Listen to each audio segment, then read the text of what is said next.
皇上，大理寺复查前已将花潘两府先抄了，给李北大军的军饷凑了个整数，勉强算补上了。现下李北大军已启程赶回李北。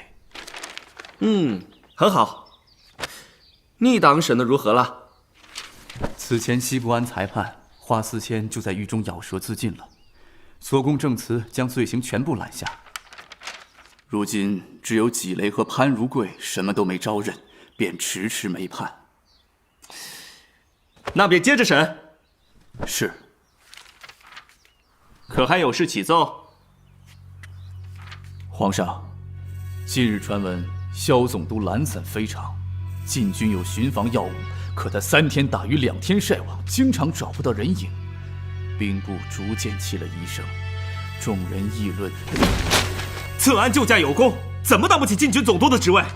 他又没误事，朕不会换人。退下吧，朕累了。是。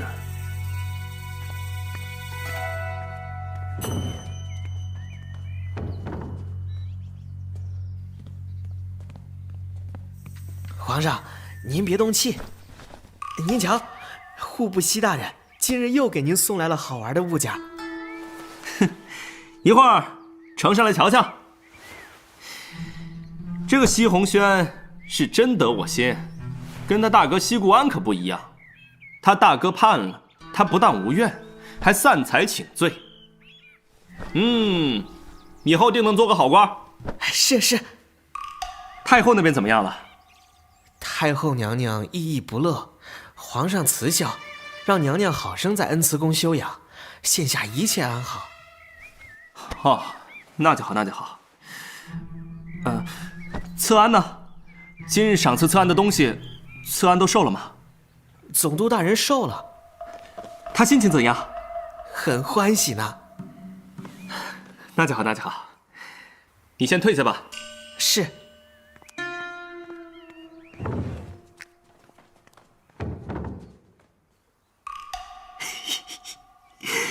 策安现下总算是想通透了，回李北干什么？那酷寒之地，哪有去都舒适逍遥？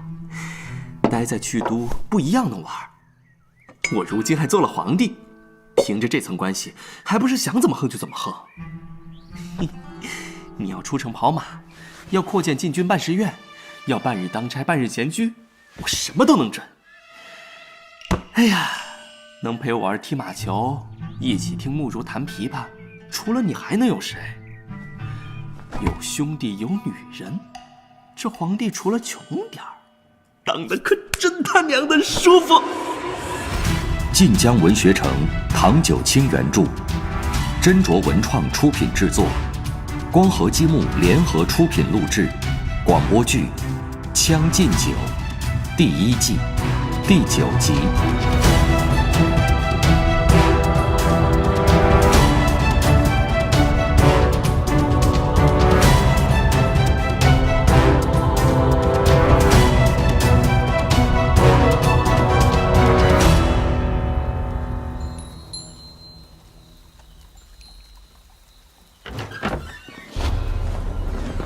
谁？这是东珠。总督那边叫你。我换身衣服就去。不必了，就这样去吧。总督不耐烦等人的。好。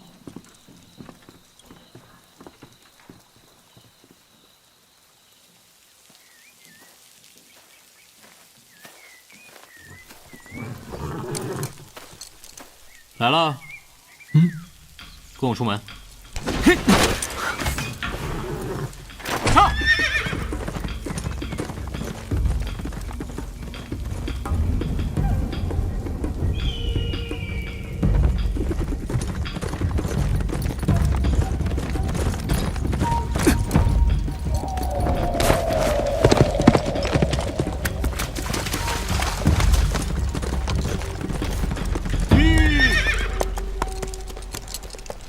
这是哪儿？这是禁军教场。下马。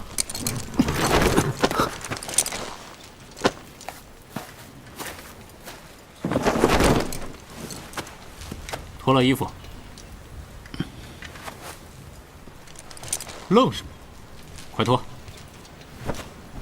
我脱了，就没了。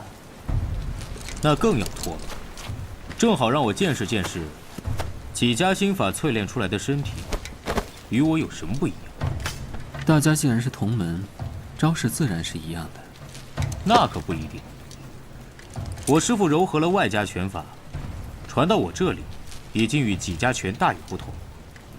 若是一模一样，猎场那夜你也不会毫无察觉。请教就说请教，说什么脱衣服，听着就像禽兽。老子的心愿就是做个衣冠禽兽。5年前我踹你一脚，恨不恨？我若说恨，岂不是辗转反侧想的都是你？不恨的，一点儿也不恨。那可惜了。若是恨我，今日就能报仇了。要是你行的话。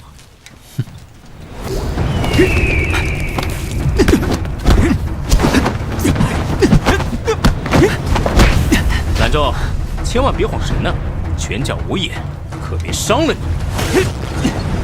小二这拳锋少了沉稳，却多了凶猛，力道太惊人了。哼，我这几家拳练得如何呀？几家拳刚猛，正适合你这体格。你的意思是，天注定？可我最不信的就是老天给的命。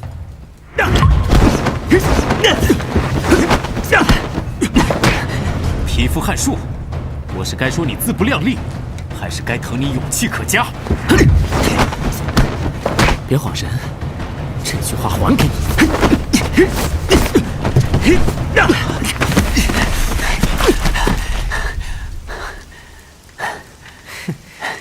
被你压着是你二公子所愿。你这身体从外看，倒不像是常年习武。来，让我好好摸摸。不好，东珠还在身上。不是要过招吗？再来，不打了，雨大了。方才摸够了？没够，摸起来手感甚好。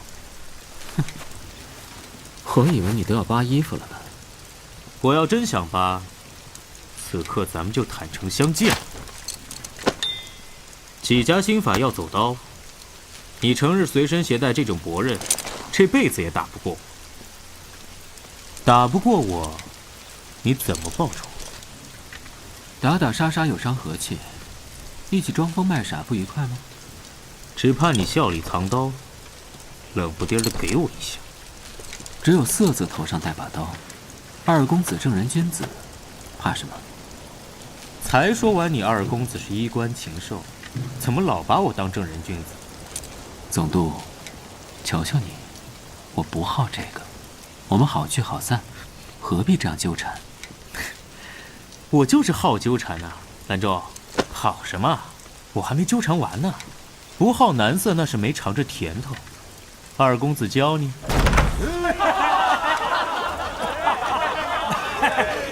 打个架像耍流氓，总督看什么嘛？平日里教训我们，怎么脸上从来没给过笑啊？纠缠能一样吗？总督23了，在家里又没媳妇儿疼，浑身的劲儿都要往人家身上使，那不一样。看在今日你这么乖的份上，二公子带你去个舒服地儿。走。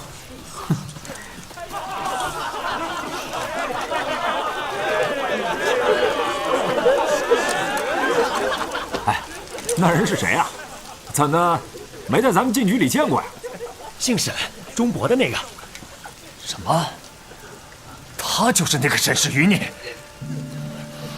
你他娘怎么不早说？总督带着他干什么？身为祸害中国死了那么多人，到如今茶室和一些死了天娘的孤儿，还在啃篱笆。他倒是在剧毒吃香喝辣。我呸！去他娘的吧！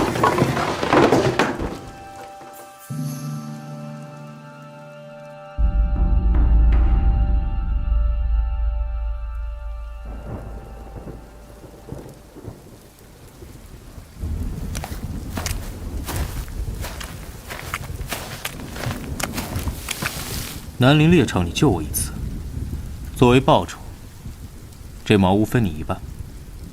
我想要的报酬是真金白银，不是一起泡澡。钱财名利都是身外之物，这里的温泉连皇帝老子都没享受过。进去吧。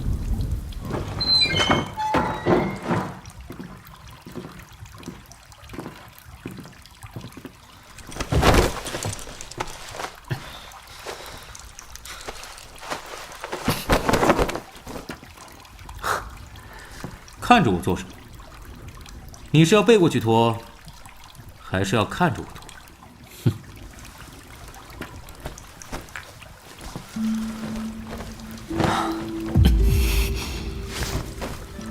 一个男人的后颈，怎能生出这样惊心动魄的栗子？不下去吗？这就下。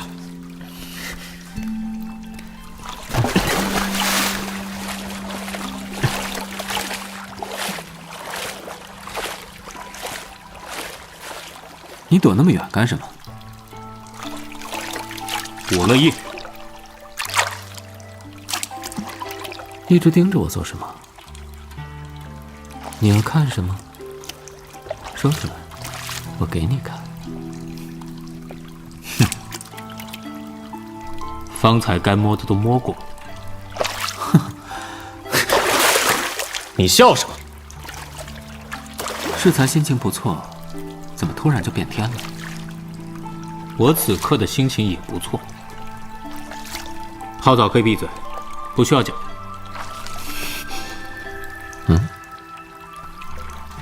你能不能别这样仰视我？谁叫你生得这般高，不仰视，怎能将你看清楚？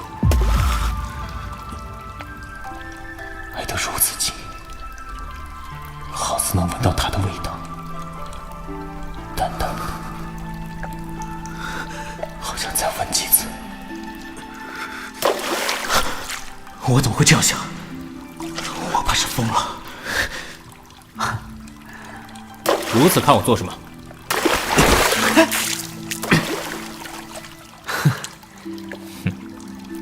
这是怕你对二公子见色起意，见功夫先等一等。我谢谢你，为我洗衣裳。那我要在这里泡到明日。这衣裳留着也干不了，我们可以去叫陈阳，为你拿换洗的衣裳。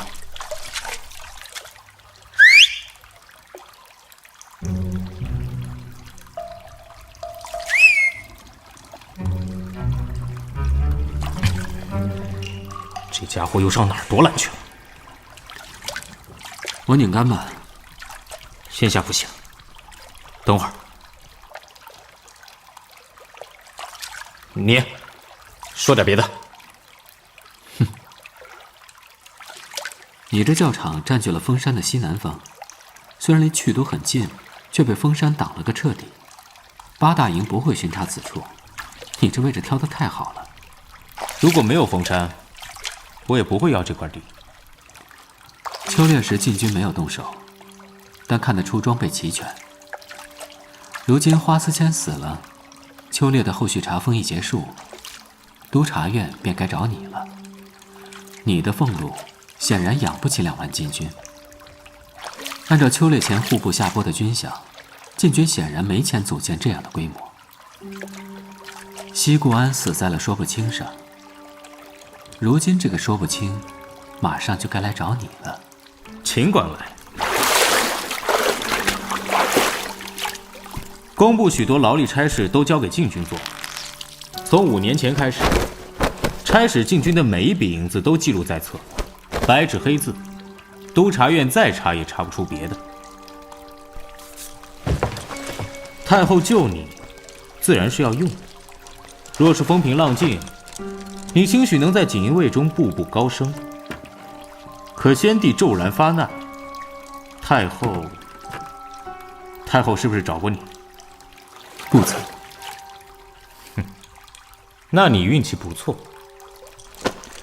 我要去赶早朝，你衣物干了便自己回去吧。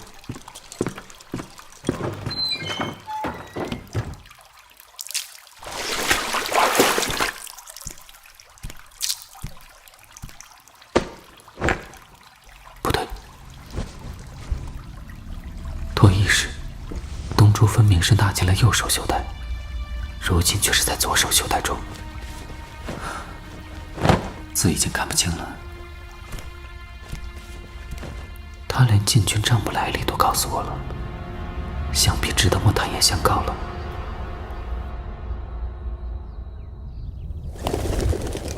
撤！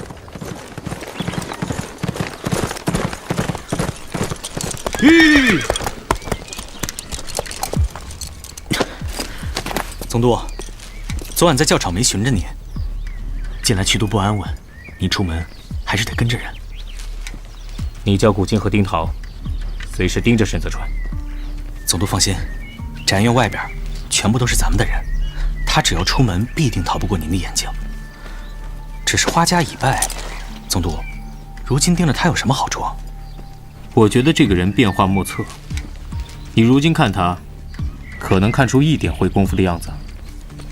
他看着分明比入锦衣卫时更加羸弱，若不是总督谈及秋烈时他出手相助，我必然是看不出丝毫端倪。不过，总督若是让朝晖来看，兴许能瞧出些东西。朝晖上次入都时跟他打过照面，没有看出任何异常。他那身体，你马上传信给李北，请师傅来。要请？不论他用什么法子遮掩，绝技逃不过师傅的眼睛。况且我也找师傅有事。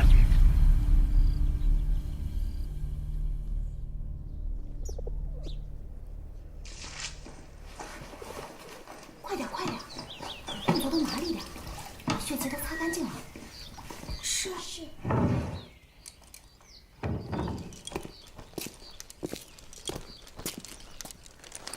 参见皇上。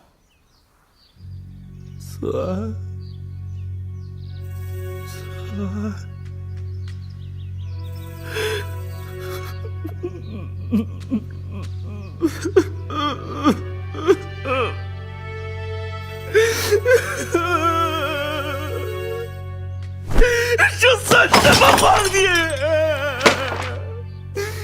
竟叫人这样指着鼻子羞辱！普天之下莫非王土，我宠幸个女子，海量姨也要斥责我。如今更是连我身边的太监都被拖出去杖毙了。他这就是在打我的脸。我有什么错？有什么错？皇上息怒。你起来，无需这样跪着。你我是兄弟，这般反而生分了。阁老只是性情耿介。这些日子，我整日提心吊胆，过得很不痛快。慈儿，他们不满意我坐在这里，可我哪里想当皇帝？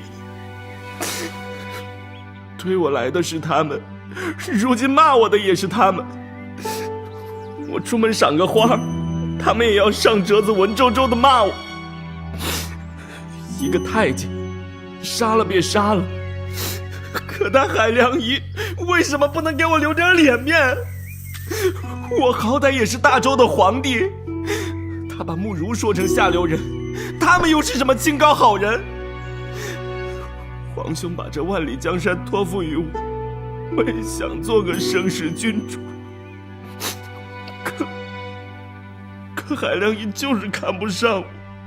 恰恰相反，阁老正是因为对皇上寄予厚望，才会这般正色敢言。皇上千万不要心存芥蒂。要知道，海阁老对待那璞玉原着的爱徒姚文玉，也是严厉苛刻。当真？若非如此，阁老今日为何要杀你身边的内侍？那也是。我登基那几日，太后送我点心，海阁老也特意叮嘱我把汤匙筷子都换成银的。况且他在内阁中从不结党，南临猎场上冲出去救皇兄的也只有他一个人。武将不怕死，因为不能；文臣不怕死，因为不苟。皇上身边正需要海阁老这样的臣子。木娘子到底没名分，皇上若是真有心，不如与阁老促膝长谈。大周正是需要皇嗣延绵的时候，只要皇上能坦诚相待，阁老一定不会敷衍搪塞。是，慈安你说的对。至于纪雷和潘如贵，听闻大理寺还没有判。听海阁老说账目对不上，还要再审。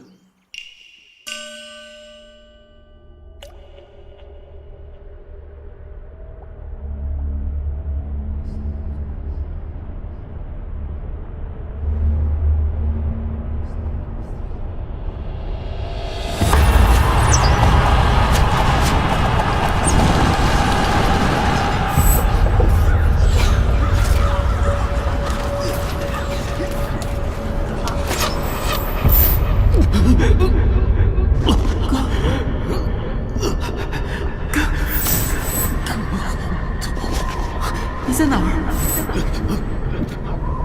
我陪你走。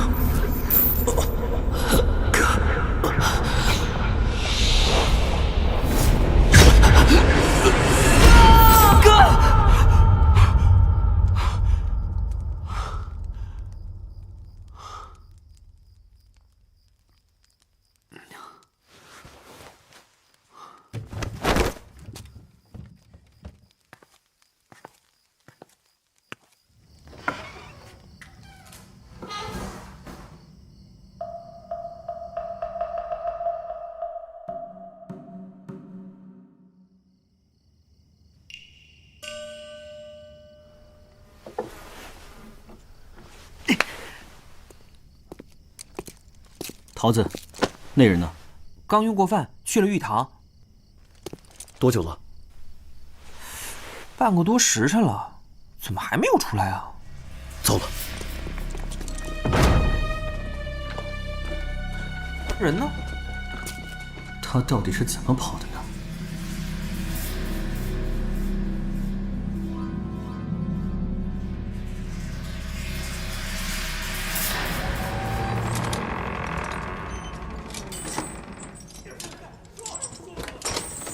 戚大人，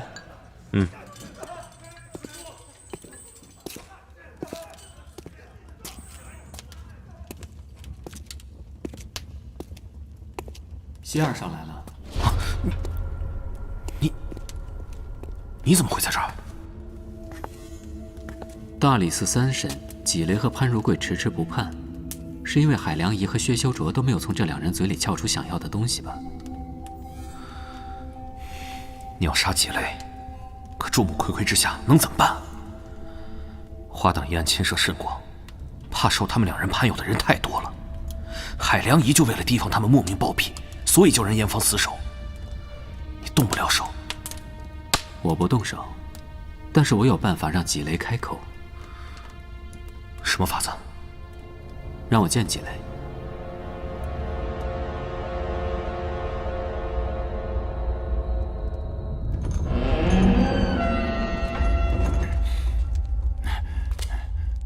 谁？说话！怎么不说话？是谁？到底是谁？你想干什么？啊？你以为你不讲话，我便怕了吗？我不怕，不怕。师叔，好久不见。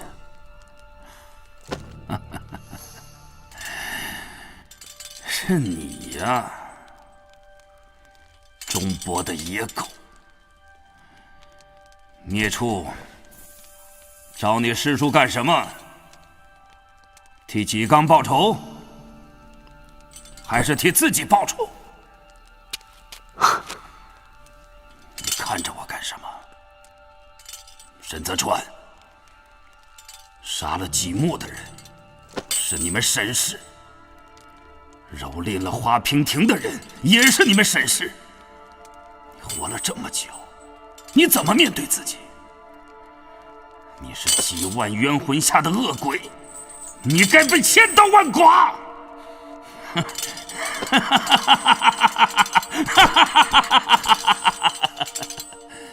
你以为我会怕你？没人要的野杂种！脱了你的裤子，跟着小二就能混出好日子了。哼，好笑吗？今日我的境地，也是来日你的境地。我好怕呀！恶鬼、杂种、野狗、孽畜，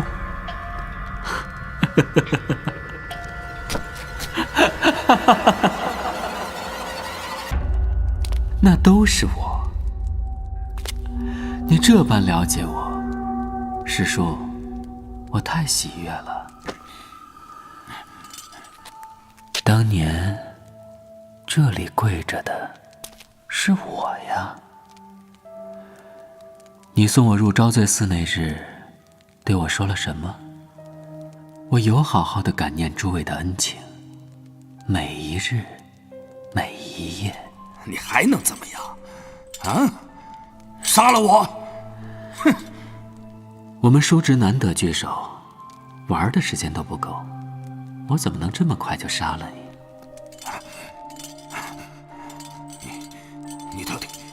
你到底想干什么？沈卫死了。沈卫自焚的那日，听说敦州践行王府火光冲天，他烧得面目全非，被锦衣卫拖出废墟，挂在敦州城墙上，受人唾骂。我没亲眼见着那场景，但我这些年不断地试图去想。我想来想去，终于发现了一件事情。他通敌大计已经成功，临阵倒戈不是更加自在？就算他是个酒囊饭袋，也该知道后退才是死路一条。因为他不敢，鞭杀12部，谁会把他放在眼里？他通敌之时，便已经是个死人。你不开口，是觉得揣着那些秘密，谁也舍不得碰你。刑狱里的日子更舒服，不仅吃穿不愁，还性命无忧。可是欢愉之日，都是转瞬即逝的呀。只要舌头还在，缺条腿儿，断个臂，弯双眼，通通没什么大不了。几个月前，师叔请我吃驴翅，那一次我没尝到。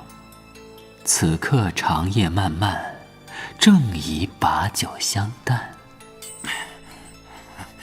几雷，下酒了。你怎么敢碰我？啊！太后提着你的脑袋，你敢碰我一根毫毛？师叔，你今夜怎么总是要讲这样令人开怀大笑的话？我来到这里，你以为是谁叫我来的呢？休想梦！啊，看这个。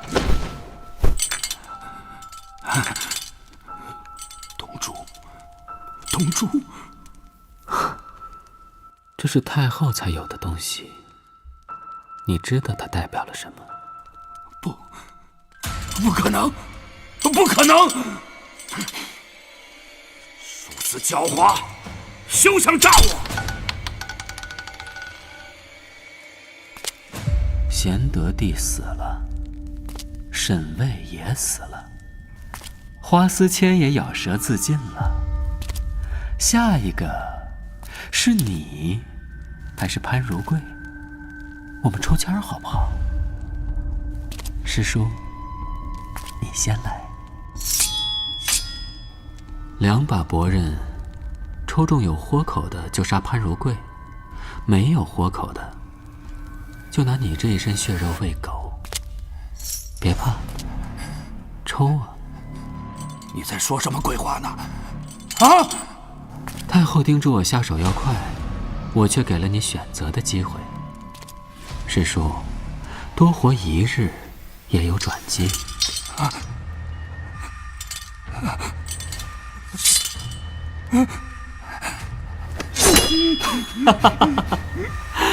我忘了，今日带的全是新任，有豁口的已经被处理掉了。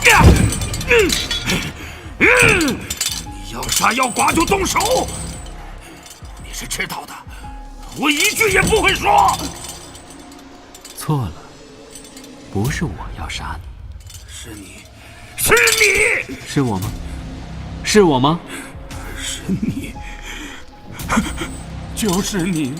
你和沈卫杀了太子，你们联手构陷太子谋反，文书是你伪造的，你们将太子逼入昭罪寺，他想要见永仪帝，但你拔刀杀了他。不是我，不是我，不是我拔的刀，是沈卫，是沈卫执意要杀了他。我想救他的，可是爹突然就死了，他们要栽赃给我，我能怎么办？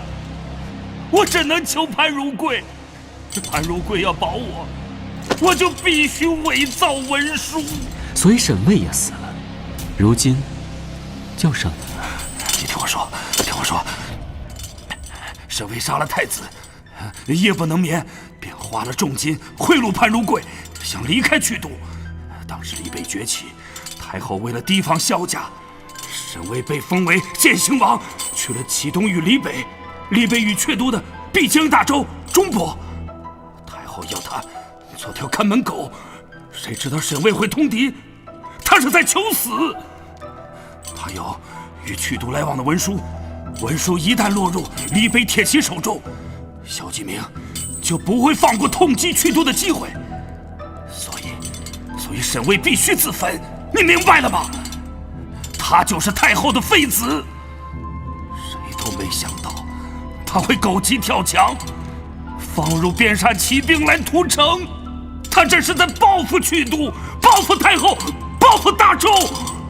永仪帝、贤德帝、太子、华思谦、沈卫，他们统统都是太后的妻子。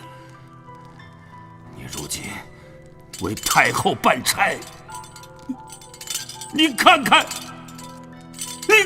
我的下场。当年端州沦陷，我师娘死了，这件事谁也不知道，你怎么那么清楚？不是我，不是我。师叔，时辰到了，下酒了。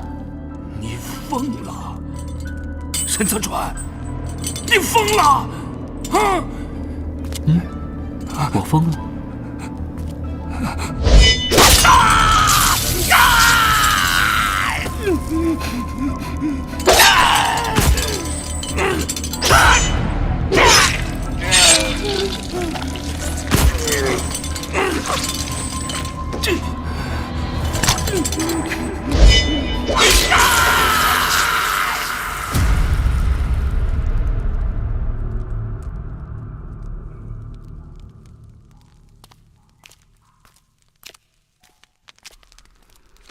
这供词能不能递上去，全看海阁老如何斟酌。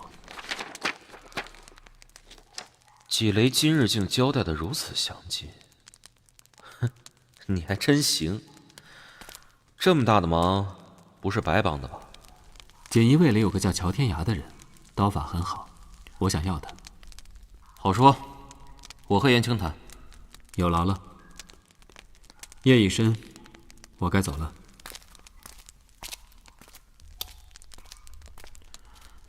去，把纪雷拖出来，送回去。怎么了，大呼小叫？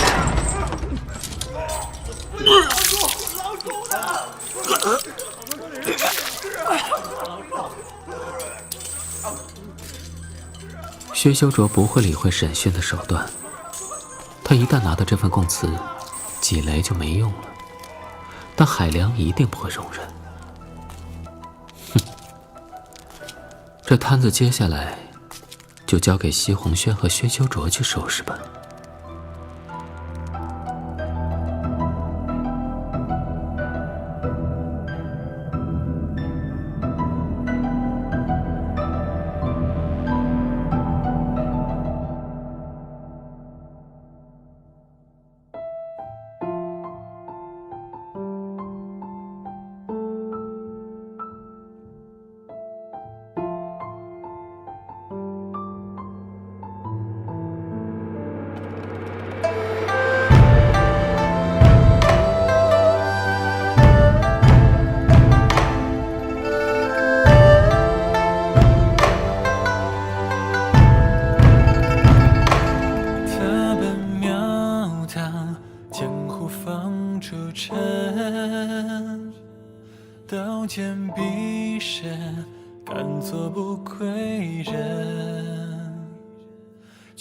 一场雨，穷途的主有股红尘，新风起，引导人还君恩。铁蹄寒冰，重披烽火门，予一人赠，惊鸿也都恨。忽知身在风月关，少年春少敦。我狂言，或软语，可听闻。千金难买兰州香，可还我土地江湖来。愿做他坚不可摧的盾，纵策马风雪迢迢，一同踏于天道比高，不负这年少。若是人问说多高，是霜雪逐浪等于桥，一世千秋一双人最天照，在背后相交，在发丝缠绕，浅浅舞，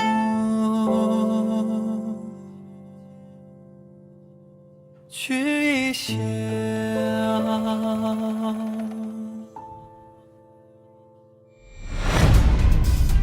我想要鹰师傅，我想要飞。鹰与马都是性格刚烈之物，看来我们阿爷喜欢桀骜难驯的人呢。驯服我，我喜欢这样的过程。秋烈时你救我一命，这事儿太后还不知道，但我能让她知道。等她知道了，你不是我的人，也是我的人。小二，你这个王八蛋！你说我是王八蛋？我没说。二公子反省的好啊！早说了你二公子混账，这事根本不需要我反省。放我下来！你这腰也忒细了吧？那是你摸的少了。是了，你的腰我自然没摸过几次。最近没落下功夫吧？与萧二打了一架。他竟敢打你！